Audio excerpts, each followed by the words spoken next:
Hello students and welcome back to our channel Siraj Shaikh degree study. आज contract costing का lecture number 4 है, जिसे हम कवर करेंगे नए पॉइंट्स ऑफ कॉन्ट्रैक्ट कॉस्टिंग। तो स्टार्ट करेंगे आज का क्लास।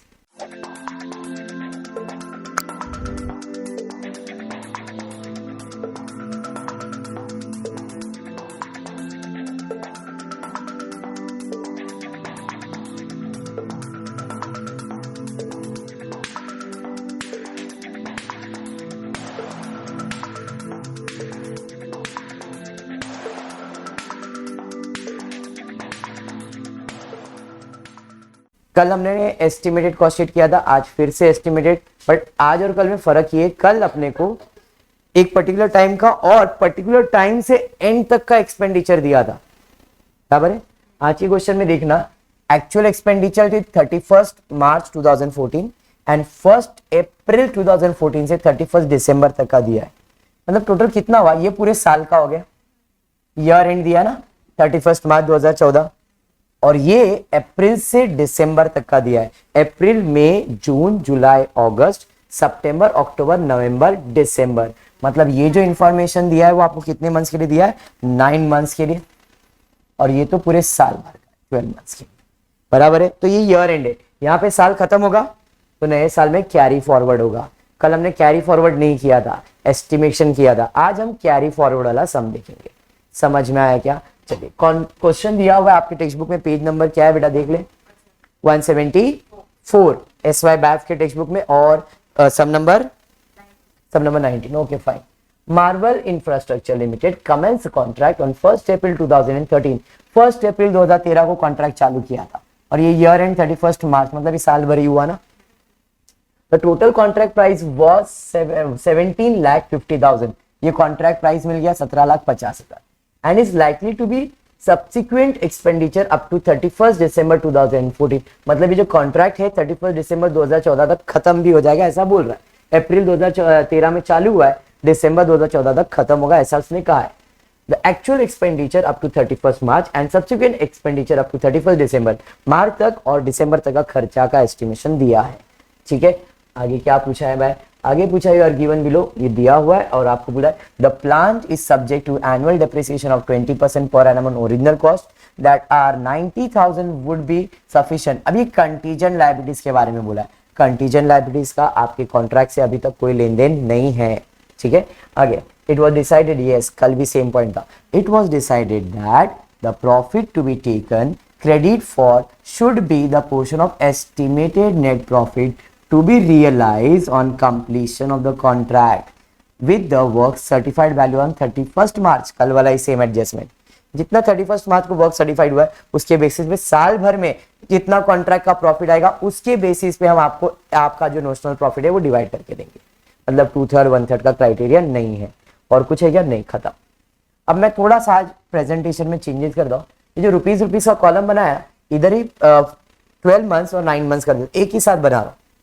जो इधर अपन अलग अलग बनाते थे ना मेमोरेंडम, मैं एक साथ बना सकता हूं। खाली प्रेजेंटेशन ध्यान से रखना कैसे करने वाला हूं। देखो, आप अलग बना सकते हो, बट मैं एक साथ प्रेजेंट क्या कर रहा हूं, यहां पे जो मैं लिखने वाला हूं ये 12 मंथ्स के लिए ले लेता हूं और ये 9 मंथ्स के लिए ले लेता हूं, क्योंकि एक्सपेंडिचर तो सब सेम ही लिखना है, बार बार रिपीट होगा। इसलिए सर हम कर सकते हैं क्या, आपको अलग अलग दोनों प्रेजेंट करना है। मेमोरेंडम अलग करना है और ये अलग करना है। ओके, एक्सपेंडिचर में साथ में लिख रहा हूं, खाली इधर मैं एडिशन कर रहा हूं to balance brought down. Sir ये क्यों? क्योंकि अगर इस साल का क्लोजिंग है तो नेक्स्ट ईयर का ओपनिंग होगा, ये फॉर्मेट ऐड हो जाएगा। इसके अंदर क्या क्या आता है? सबसे पहला आता है मटेरियल एट साइट, याद है क्लोजिंग है, इधर का ओपनिंग। उसके बाद वर्क सर्टिफाइड, उसके बाद वर्क अनसर्टिफाइड। ये 3 चीज तो आपको लिख के रखना है, फिर बाद में बेसिक जैसा दिया रहेगा क्वेश्चन में वो इंफॉर्मेशन देख लेंगे। चलिए स्टार्ट कर। सबसे पहला दिया मटेरियल इशू, दोनों में दिया है, दोनों में आएगा। मटेरियल इशू एक्सपेंडिचर है तो 2 मटेरियल। पहले वाले में कितना है? 80,000 और इधर 14,500। क्या बात है। नेक्स्ट उसके बाद क्या दिया है? उसके बाद दिया है डायरेक्ट लेबर एक्सपेंसेस है, एक्सपेंस साइड पे ही जाएगा टू लेबर। 2,20,000, 1,60,000। नेक्स्ट उसके बाद ये भी एक्सपेंसेस है टू सब कॉन्ट्रैक्ट, कितना है 10,000, 15,000। नेक्स्ट ये लेंगे क्या, नहीं, इसके जगह पे हम लोग आदित्य क्या लेंगे, डेप्रिसिएशन। तो प्लांट परचेज अपन लेंगे नहीं, कैपिटल एक्सपेंस हम इसका डेप्रिसिएशन लेंगे, मतलब प्लांट परचेज अपन लिखने वाले नहीं है। Plant return to the store at the end of the, मतलब ये क्लोजिंग हो गया, तो हम लोग जहाँ ओपनिंग नहीं लिख रहे तो क्लोजिंग लिखेंगे क्या, नहीं, मतलब ये आप इग्नोर मारने वाले हो दोनों चीज। आगे बढ़ते उसके बाद आर्किटेक्ट फीस, आर्किटेक्ट फीस इसके जगह पे अपने को डेप्रिसिएशन लिखना है, प्लांट के जगह पे ध्यान में रखना। चलो टू आर्किटेक्ट फीस 50,000 होता है उम्र में, इट्स नॉर्मल बेटा।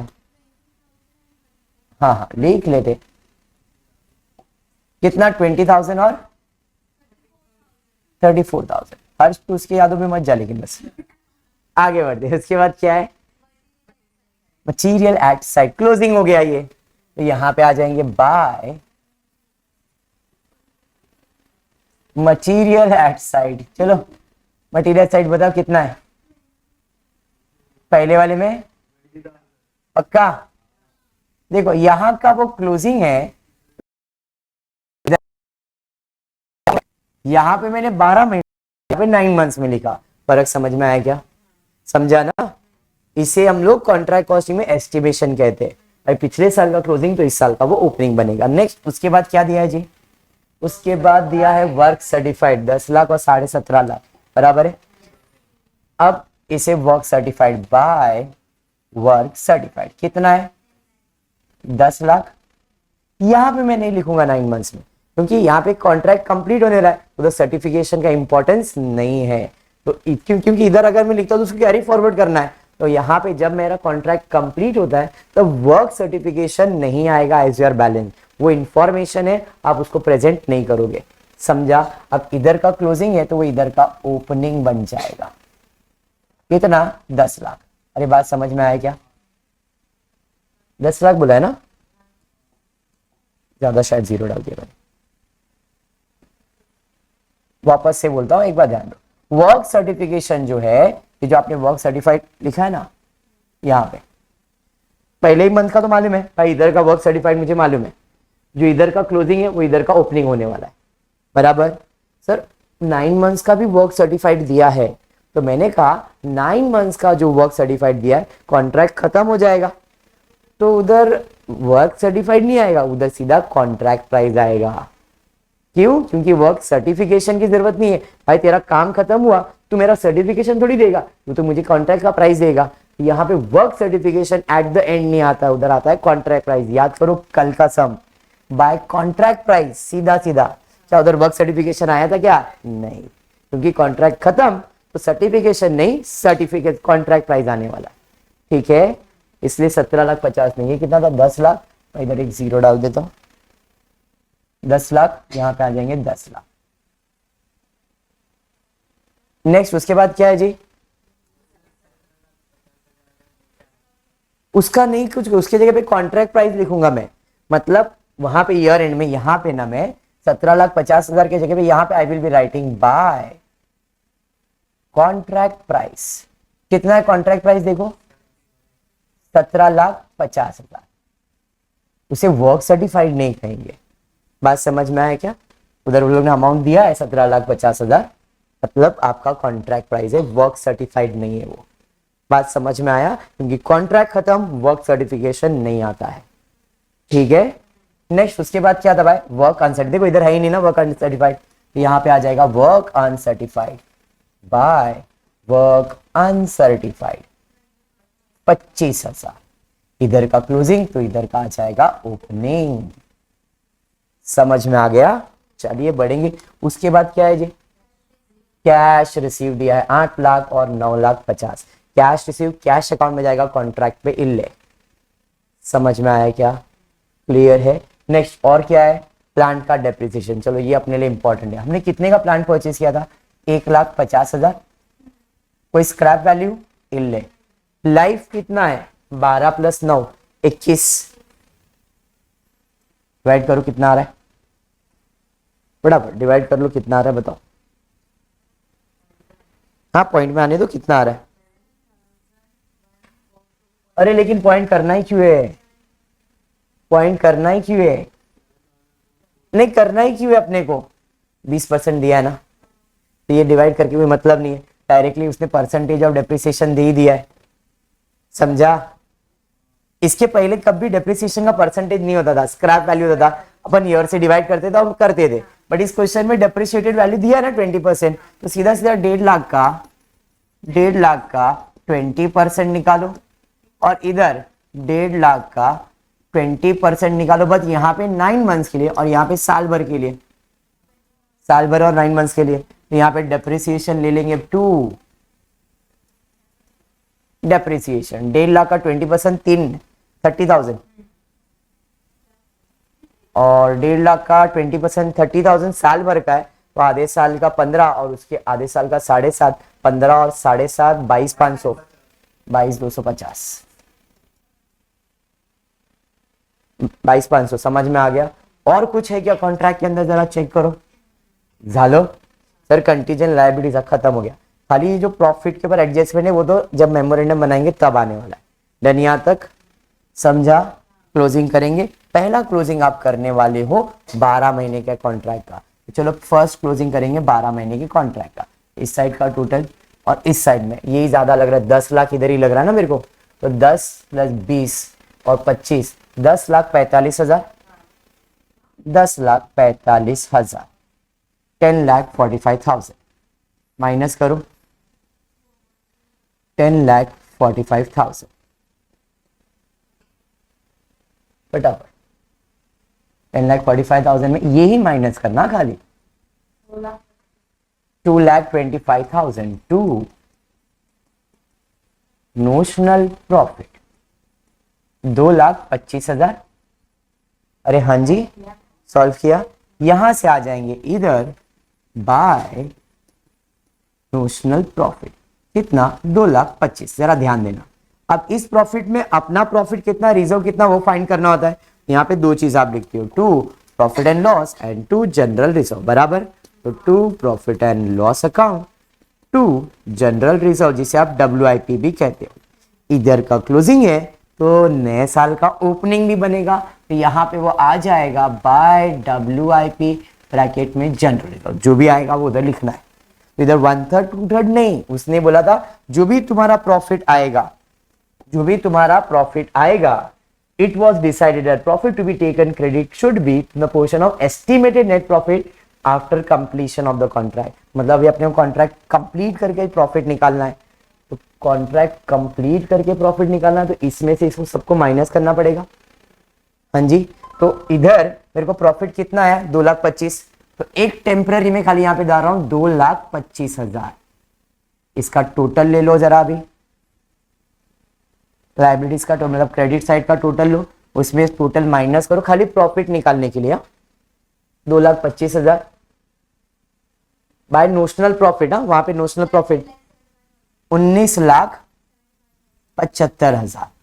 सर ये कहां से आया, ये जो प्रॉफिट है ना, ये मैंने उधर ट्रांसफर किया पूरा का पूरा, क्यों, क्योंकि उसने बोला था एस्टिमेटेड प्रॉफिट के बाद अपने को डिवाइड करना है ना, तो ये पूरा प्रॉफिट अपना WIP का रिजर्व हुआ।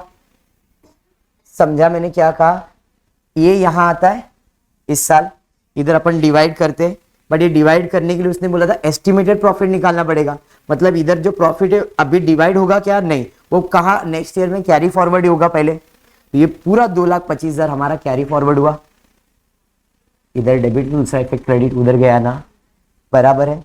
अब आपको क्या करना है, इसका टोटल लेना है 19,75,000, माइनस करो कितना आ रहा है बताओ, 19,75,000 में सब माइनस करो, यस 10 लाख है वो, 10,45,000 ऐसे कम हो गया, और फिर ये कम कर दो फटाफट,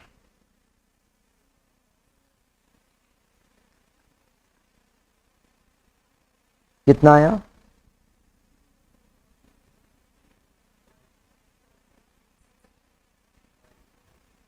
$3 लाख के आसपास आएगा, 3,00,000 84,000। परफेक्ट। एक एडजस्टमेंट था आपके पास, क्या था कि भाई ये सब चीज होने के बाद इधर खाली करेक्शन लग रहा है, ये एक बार टेक्स्ट बुक चेक करो ना, यहाँ पे 9,000 है ना, लगा था मेरे। इसने बोला है कि भाई ये जो आप कॉन्ट्रैक्ट कर रहे हो इसमें 9,000 sufficient to make the contingent, मतलब आपको 9,000 रुपए अलग निकाल के रखने, कोई कंटीजेंट अगर होगा तो।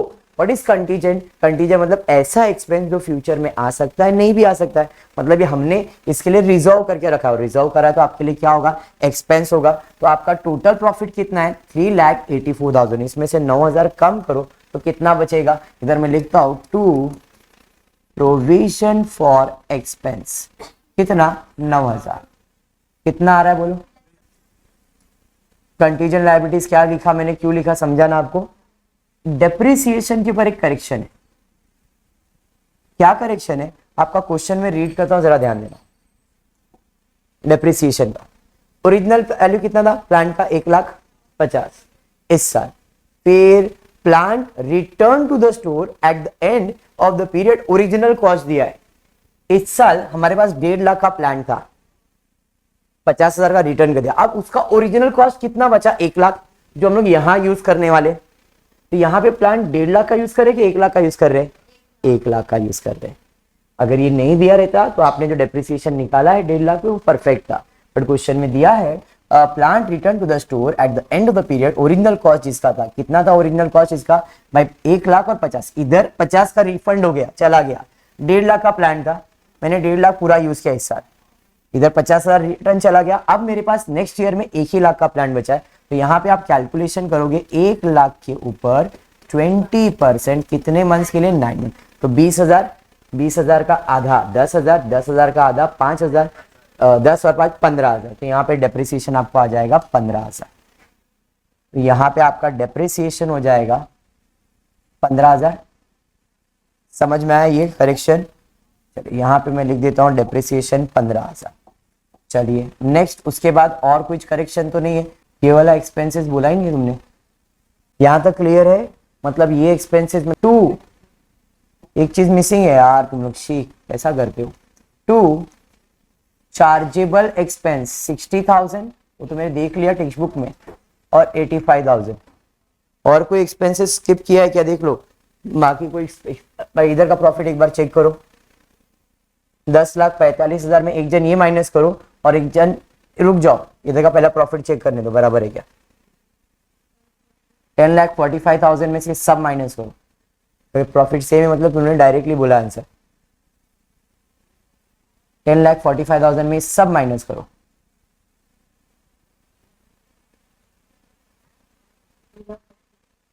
डायरेक्ट बोला था मतलब आंसर पक्का? तो फिर सेम आंसर, तो तुमने उधर से अमाउंट माइनस किया रहेगा। टेक्स्ट बुक इसके लिए मत देखो ना। 2,25,000, तो अब ये सेम रहेगा। 19 लाख में से अब ये माइनस करो, 19,75,000 में से सब माइनस करो,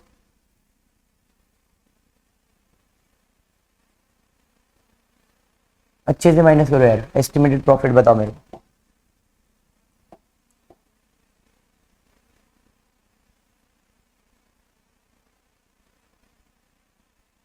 1,60,000 माइनस किया, 15,000 माइनस किया, 34,000, 15,000, 85,000, 9,000, कितना आया?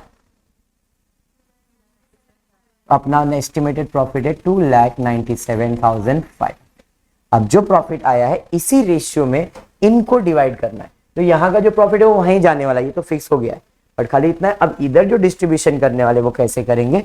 जो भी तुम्हारा एस्टिमेटेड प्रॉफिट आया, कितना आया एस्टिमेटेड? 2,97,500, बराबर है।